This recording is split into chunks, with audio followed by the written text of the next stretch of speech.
আপনি যে ইসলামটা পালন করছেন সেটা প্রকৃত ইসলাম নয়।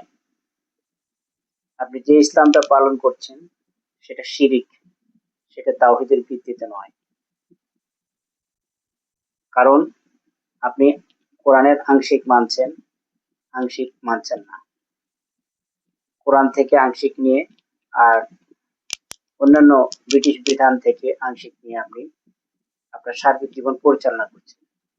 আপনার সার্বিক জীবনটা যদি আল্লাহর আল্লাহর টোটাল হুকুমে চলতো, আপনার টোটাল জীবনটা যদি এক আল্লাহর হুকুমে চলতো, সেখানে অন্য কোনো হুকুম যদি অনুপ্রবেশ না করতো, তাহলে আপনি তাওহীদে থাকতেন।